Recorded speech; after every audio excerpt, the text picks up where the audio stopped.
kanser kolon dalam kalangan wanita. Ya, betul tu. Dan untuk membincangkan dari sudut kesihatan, dari sudut pengalaman dan dari sudut psikologi, bersama kita pada hari ini ialah Dr. Azura Daniel, iaitu pakar onkologi klinikal dari KPJ Ampang Puteri Specialist Hospital. Bersama kita juga ialah Shalma Nazura Ahmad Nassim dan juga Dr. Hazli Zakaria, pakar psikiatri dan psikoterapi klinik pakar Alaminda. Khabar ketiga-tiganya? Assalamualaikum. Waalaikumsalam. Okey, kita nak kongsikan tentang topik kita pada hari ini. Kalau boleh kita mulakan dahulu hari ini sebagai pembuka tirai perbincangan kita bersama dengan Dr. Azura dahulu. Doktor, hari ini merupakan Hari Kanser Antarabangsa ataupun Hari Kanser Sedunia. Kalau kita cakap tentang kanser yang kebiasaannya sinonim dengan wanita, pastinya seperti kanser payudara, kanser cervix, kanser pangkal rahim. Tapi mungkin perlu juga untuk kita sebagai seorang wanita mengetahui apakah antara lain kanser-kanser yang sinonim dan juga kerap kali boleh menyerang seorang wanita itu. Silakan doktor. Okay. Sebenarnya memang kanser usus ialah salah satu kanser yang paling utama untuk wanita. Jika kita lihat pada 5 kanser yang utama, kanser payudara ialah yang pertama, diikuti oleh kanser usus atau kanser kolon. Kemudian diikuti oleh kanser pangkal rahim, kanser paru-paru, dan yang kelima ialah kanser ovary. Jadi kolon ialah kanser yang sangat penting untuk wanita juga. Okey, mungkin doktor boleh kongsikanlah sedikit apa yang kita perlu tahu pula tentang kanser kolon ataupun kanser usus ini, doktor. Jadi bila kita lihat kepada statistik Cancer Registry Malaysia 2012 hingga 2016 adalah dianggarkan seramai 15,000 pesakit menghidapi kanser usus dan daripada itu lebih kurang 6,000 adalah di kalangan wanita. Dan yang membimbangkan ialah kalau kita lihat kepada peringkat penyakit, lebih kurang 70% adalah peringkat lebih lanjut, iaitu peringkat 3 dan 4. Dan lebih daripada kurang dari 10% adalah peringkat 1. Jadi kalau ingin mengubah ini dan kalau boleh kita ingin detect lebih awal peringkat 1 atau peringkat 2 di mana chance untuk pulih atau sembuh adalah lebih tinggi. Betul tu doktor. Sebab tu pentingnya kesedaran supaya dapat sedar, dapat detect, dapat kesan dari peringkat awal ya doktor. Baik, bersama kita juga Shalma yang juga merupakan seorang pesakit kanser kolon. Shalma difahamkan sewaktu didiagnos Shalma berbadan 2. Bolehkah kalau Shalma kongsikan pengalaman semasa didiagnos kanser kolon? Silakan Shalma. Okay, terima kasih Hawa dan juga Fiza. Semasa didiagnos kanser kolon, ketika itu saya mengandung usia 4 bulan. Okey, teruskan Puan Syaimah. Kita kongsikan apabila didiagnos kandungan berusia 4 bulan, dan pastinya sebagai seorang wanita kita tak pernah menyangka, kadang-kadang kita tak akan sangka, bukan saja sebagai seorang wanita, kita tak sangka bahawa kita mungkin boleh menghidapi sakit kanser ini. Kalau boleh dikongsikan daripada peringkat awal simptom-simptom yang dirasai dan keadaan apabila diberitahu oleh doktor bahawa puan menghidapi kanser kolon ketika itu. Ketika di simptom awal lah, sebab ingatkan alahan mengandung, sebab dia hanya muntah-muntah, sakit perut dan pergi klinik untuk check up pun doktor hanya cakap itu hanyalah gastrik. Tapi setiap kali masuk warded hospital, sakit tu tak berkurang walaupun telah diberikan dos ubat yang paling tinggi untuk gastrik. Kemudian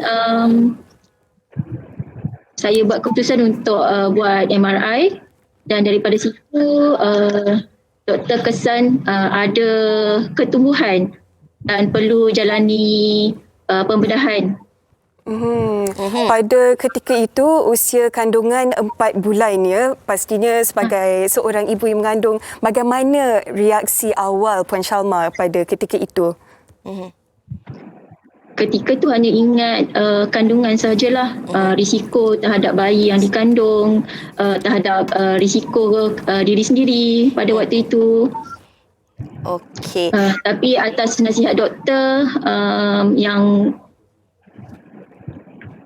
pembedahan tu tidak akan mengefek kandungan, saya teruskan jugalah Alhamdulillah. Alhamdulillah. Dan kalau dapat kita saksikan di kaca TV ketika ini anak Puan Syaimah sendiri comel, sihat, Alhamdulillah. Banyak lagi nak kita tanyakan, nak kita kongsikan bersama dengan Puan Syaimah, tapi sebentar lagi. Tapi sebelum itu, kita mungkin nak tanyakan juga sesuatu kepada Dr. Hazli. Apabila kita bercakap tentang sakit kanser ini, ia bukan saja penerimaan daripada seorang pesakit, tetapi betapa pentingnya peranan orang-orang di sekeliling kita. Dan hari ini, Doktor, bersempena dengan Hari Kanser Antarabangsa ni, untuk sama-sama kita ingatkan diri kita dan juga penonton-penonton dan juga orang-orang lain ini, untuk sama-sama kita mengerti. Kita mungkin tidak berada di dalam situasi tersebut, kita kurang faham. Kita nak tahu, Doktor, apa perbezaan antara simpati dan juga empati apabila kita berhadapan dengan pesakit-pesakit ini, Doktor? Ini penting, saya kira. Okey, Assalamualaikum warahmatullahi wabarakatuh. Terima kasih. Ini soalan yang awal-awal lagi dah bagi soalan susah. Stres saya ni. Apapun, saya nak ucapkan terima kasih atas jemputan, dan saya nak ucapkan tak tahu betapa bangganya saya dengan Syaimah, kerana dia seorang yang amat kuat. Kerana satu kan, siapa yang menyangka usia muda sudah diuji dengan kanser dan dapat pula pada waktu dapat mengandung. Waktunya kita sepatutnya gembira, tapi diuji pula dengan berita yang amat mencabar. Jadi kalau untuk kita nak tunjukkan kita simpati, kita boleh kata, Syaimah, kesian dekat awak, mestilah awak ni sedih dengan apa berita itu simpati. Kalau empati, kita boleh kita tak tunjuk, kita kata macam manalah awak hadapi kalau saya tak dapat tergambarkan situasi saya bila menerima berita itu. Dia tak sebut pun perkataan kesian ke awak apa-apa. Jadi empati itu, kalau kita meletakkan diri kita berada di tempat orang yang sedang diuji itu, dan melihat daripada perspektif orang itu. Okey. Perlu kita lihat. Kita bukan untuk memberi kata, sedihnya, kesiannya, macam mana ni. Lepas tu kan kita nak tunjuk simpati dengan kata, saya dulu pun saya ada kawan yang ada juga kanser. Lepas tu pula dulu mak saya ni. Jadi kita seolah-olah untuk memberi semangat, memberi bantuan, tetapi sebenarnya menyebabkan orang yang diuji itu kata, dia ni apa sebenarnya buatkan dia rasa dia tak dibantu. Itu simpati. Empati, orang yang akan rasa difahami dan dibantu. Okey. Perlu rasa difahami dan perlu rasa dibantu, ya, Dr. Hazli. Baik, kepada Doktor, bagaimana pula dengan bercakap mengenai kanser kolon ini, sebelum kita menjurus dengan lebih dalam, boleh tak kalau kita tahu apa sebenarnya fungsi kolon ni, Doktor? Fungsi usus ini ialah untuk menyerap nutrisi makanan yang kita makan. Sebenarnya kolon kita ni sangat panjang, dia lebih kurang 5 kaki. Jadi setiap bahagian mempunyai fungsi yang tersendiri, menyerap air, nutrien dan sebagainya, dan yang selebihnya akan dibuang sebagai bahan pertumbuhan lah. Okey. Doktor, kalau kita berbalik kepada topik kita tentang kanser kolon ini, Doktor, bagaimana kita nak tahu, seperti tadi Puan Syaimah ada kongsikan di peringkat awal, kerana beliau juga ketika itu mengandung 4 bulan. Jadi simptomnya adalah lebih kurang sama, rasa mual-mual, muntah-muntah dan sebagainya kan. Kalau Doktor boleh perjelaskan dengan lebih lanjut kepada penonton kita, apa antara simptom-simptom ataupun tanda-tanda awal yang mungkin boleh untuk kita ketahui faktor ataupun punca kepada masalah kanser kolon ini, Doktor Azura? Jadi ada beberapa jenis simptom yang mungkin boleh berlaku kepada setiap individu. Ianya mungkin berbeza untuk setiap orang. Yang paling kerap berlaku ialah perubahan kepada tabiat membuang air besar. Jadi orang mungkin setiap pagi dia akan pergi ke bilik air membuang air besar. Dan perubahan yang berlaku mungkin melibatkan tiba-tiba menjadi sembelit dan diselangi dengan cirit-birit.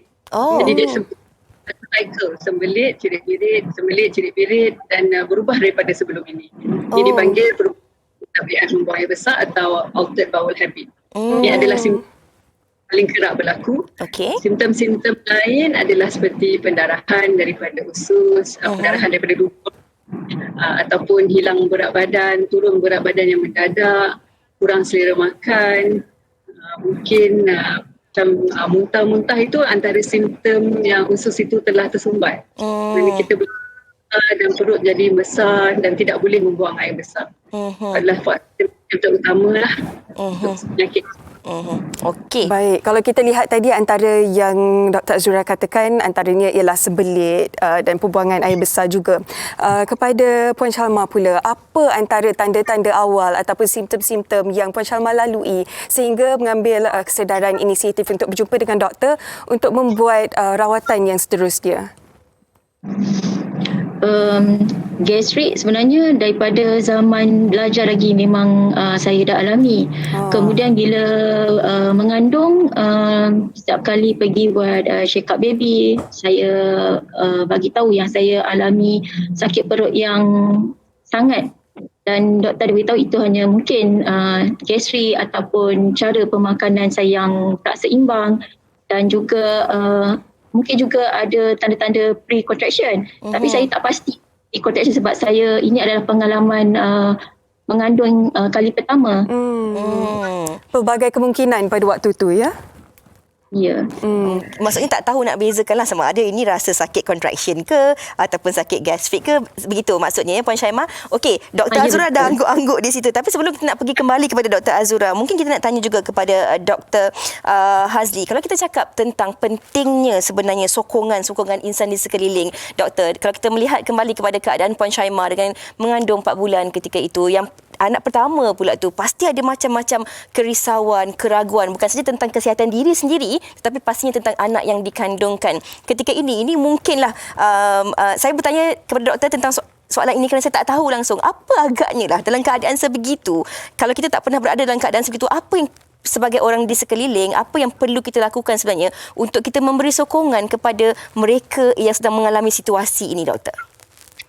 Terima kasih, soalan yang amat baik. Dan masalahnya itulah yang selalu dialami oleh mereka di sekeliling kerana tidak tahu apakah bentuk bantuan sokongan yang mahu diberikan. Nak cakap pun takut tersalah cakap. Nanti membuat ingin membantu tetapi sebaliknya membuat lagi lebih teruk. Dan orang yang macam Syaimah yang saya katakan, keadaan yang beliau alami itu bukan kebiasaan dan beliau pun tidak tahu apakah yang mahu orang sekelilingnya respon, nak cakap apa. Tetapi beliau memerlukan sokongan daripada orang sekeliling. Dan orang sekeliling, biasalah kita ni akan mulalah keluar ucapan-ucapan yang biasa kita dengar dekat dalam drama tu. Bersabarlah, ujian, ini orang yang kuat saja diuji, orang yang lari. Jadi keluar, dan benda tu kadang-kadang sampai diorang dah tak mampu lagi nak mendengar lagi, rasa macam sekali lagi dengar rasa nak baling telefon dapat tentang apa semua tu. Sebenarnya kan kita pun perang bagi tahu sebenarnya nak bantu tapi tak tahu macam mana nak cakap, tak tahu, dan cerita sebenarnya. Dan sebenarnya apa yang kita perlu lakukan ialah mendengar, menjadi pendengar yang di sebelahnya, suruh diorang tu bercerita. Kalau ada apa-apa nak cakap, tak perlu bagi nasihat. Orang tu bagi sikit cerita tentang takut, sedih, jangan takut, tak baik takut, apa semua. Orang tu nak bercerita dah diberi nasihat, dah dipotong. Jadi apa yang kita perlu lakukan ialah memberi peluang kepada mereka itu untuk bercerita, mendengar dan tanya, ada apa-apa tak yang boleh dibantu? Bagi tahu apa yang dibantu. Kadang-kadang bantuan dalam bentuk praktikal. Tolonglah untuk kain, hantar pergi laundry, lagi bagus daripada nasihat bergundi-gundi itu. Kalau kita ada empati, kita tahu apa yang perlu dilakukan. Okey. Terus terang, ambil tahu, dan paling penting dengar, ya doktor? Okey. Baik, Dr. Azura, kalau kita lihat di awal siaran tadi ada macam-macam pendapat orang ramai. Ada yang berpendapat kanser kolon ni hanya risikonya kepada golongan lelaki, tetapi bagaimana pula risikonya kepada golongan wanita, doktor? Risikonya sama kepada lelaki dan kepada wanita, lebih kurang sama. Antara faktor yang meningkatkan risiko seseorang ialah yang salah satu ialah keturunan ataupun family history. Tapi keturunannya cuma 20 hingga 30% sahaja. Dan lain sebenarnya adalah banyak melibatkan gaya hidup kita. Okey. So, ini termasuk diet. Diet agak penting untuk kanser kolon kerana diet yang tidak sihat, diet yang high fat, low fiber ataupun tinggi lemak, kurang serat boleh meningkatkan risiko kita mendapat kanser usus. Faktor-faktor lain termasuk merokok, ambil alkohol, mereka yang obesiti, mengalami obesiti juga mempunyai risiko yang lebih tinggi untuk dapat kanser usus. Okey. Atau senaman ataupun lifestyle yang sedentary, yang kurang aktif juga boleh meningkatkan risiko kita mendapat kanser ini. Ini adalah sesuatu yang kita boleh mengubah. Macam hidup kita boleh ubah menjadi lebih sihat dan mengurangkan risiko kita. Okey. Doktor dah perjelaskan dari awal tadi tentang simptom-simptom dan juga risiko-risiko bagi seseorang itu boleh menghidapi penyakit ataupun kanser kolon ini. Tetapi kita nak berbalik pula kepada keadaan Puan Syaimah itu sendiri. Puan Syaimah, bagaimana Puan Syaimah boleh kongsikan juga keadaan ketika itu? Dari peringkat awalnya tak menyangka bahawa sakit yang diingatkan sebagai sama ada contraction ke ataupun gastrik itu akhirnya jawapannya adalah kanser usus. Penerimaan keadaan ketika itu apabila diberitahu setelah melalui beberapa orang kata rawatan dan diberitahu menghadapi sakit kanser kolon ketika itu, dari segi penerimaan Puan Syaimah dan juga suami serta ahli keluarga, bagaimana Puan melalui fasa tersebut, Puan? Orang yang pertama sekali tahu saya mengidap kanser kolon adalah suami, kemudian family, dan saya adalah orang yang terakhir diberitahu. Itu pun doktor yang yang membuat operation usus pada waktu itu, dan diberitahu saya seorang diri masa tu di ward. Penerimaan waktu tu tak boleh nak gambarkan. Sama ada ini betul ke ataupun mainan ke. Kemudian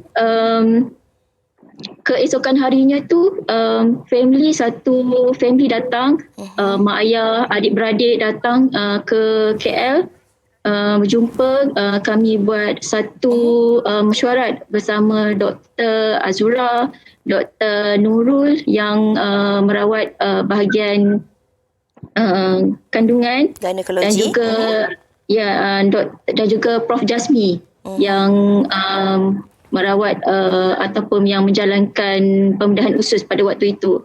Dan pada waktu itu juga saya diberi pilihan sama ada untuk mengekalkan kandungan, menggugurkan ataupun meneruskan kemoterapi selepas melahirkan anak. Dan keputusan pada waktu itu juga saya memilih untuk mengekalkan kandungan, pada masa yang sama meneruskan kemoterapi. Baiklah, sebelum kita nak tanya soalan kepada Dr. Hazli, mungkin Dr. Azura boleh kongsikanlah sikit. Kalau kita cakap tentang situasi yang dialami oleh Puan Syaimah ini mungkin berbeza dengan insan-insan lain yang mungkin didiagnos menghidapi kanser tetapi tidak ketika mengandung. Tetapi dari segi rawatan, adakah sebenarnya terdapat, kalau kita lihat dengan zaman sebelum moden dengan terdapat rawatan yang boleh memulihkan sebenarnya masalah kanser usus ini, kanser kolon ini, Dr. Azura? Sebenarnya kanser usus yang berlaku semasa seseorang itu mengandung sangat jarang. Ianya mungkin 0.008%.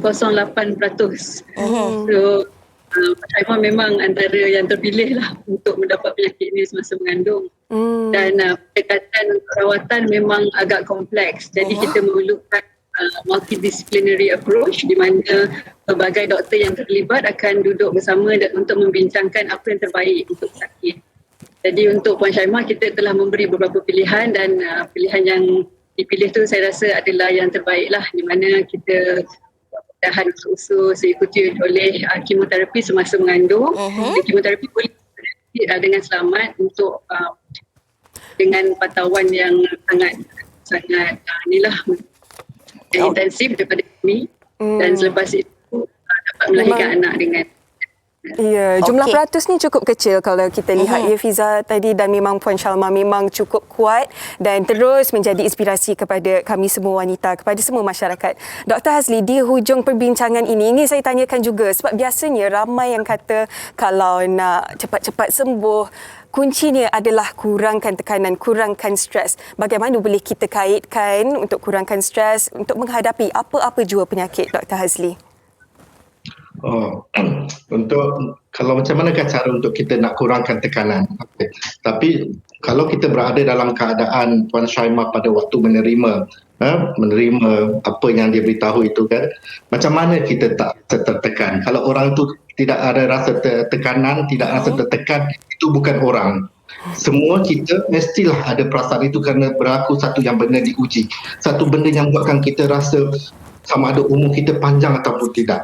Itu membuatkan kita akan sudah terfikir yang bukan-bukan. Memang itu adalah respon yang kita sudah jangkakan. Dan selalunya apabila kita beritahu tentang bila dah mendapat kanser, seorang itu akan melalui proses yang memang di luar daripada kebiasaan kita, tetapi adalah satu normal untuk mereka yang diberitahu yang mereka ada kanser. Mula-mula mereka akan terkejut, mereka akan rasa takut, dan perkara pertama yang dilakukan ialah deny dulu. Tak mungkin ni. Kemudian prosesnya mereka mungkin jadi marah. Kenapa dia dapat benda ini? Tak patut. Ada siapa-siapa yang buat salah. Kemudian proses itu bargaining. Kenapa aku boleh tak? Barilah peluang untuk melahirkan anak kalau ia pun nak apa ni. Kemudian dapat depression, low mood, dan barulah sampai ke tahap menerima. Jadi perasaan itu berubah-ubah, dan semua ini adalah normal apabila kita berhadapan dengan sesuatu yang mencabar. Ini hidup kita dalam ancaman ini, dan proses itu kita panggil grieving, yang mana yang Elizabeth Ross yang cakap setiap orang akan melalui proses ini. Tapi tidaklah semestinya daripada satu tahap itu dia naik turun. Dalam ketika lain, memang pada peringkat waktu itu kita kena menerima seadanya yang diri kita memang akan berasa dalam keadaan tertekan, dan menerimanya. Kalau kita cuba lawan, lagi stres, lagi tertekan. Itu perlunya bantuan orang sekeliling. Tetapi kalau sudah lama masih lagi kita terikat ataupun tidak dapat keluar daripada perasaan itu, itulah pertolongan perlu diberikan. Sebab itu macam Dr. Azura cakap, dia memerlukan multidisciplinary, dan psikologi, klinikal psikologi, psikiatris pun boleh memberi bantuan kepada mereka yang dah diberi satu ancaman yang amat ini. Baiklah. Saya kira apa yang dikongsikan oleh doktor itu membuat kesimpulan. Bukan saja kalau kita cakap tentang kanser usus ni, apa yang kita perlu tahu tentang simptom, bagaimana cara merawatnya, apakah faktor-faktor yang boleh menyebab kepada masalah kanser usus ni, tapi apa yang kita perlu faham tentang bagaimana juga mengambil berat tentang perasaan, simpati dan juga empati terhadap mereka yang menghidapi kanser ini sebenarnya. Terima kasih kita ucapkan kepada ketiga tetamu kita, masa begitu mencemburui kita. Banyak lagi sebenarnya kita nak kongsikan. Terima kasih Dr. Azura, terima kasih Puan Syaimah dan juga Dr. Hazli di atas perkongsian itu tadi. Terima kasih. Terima kasih semuanya.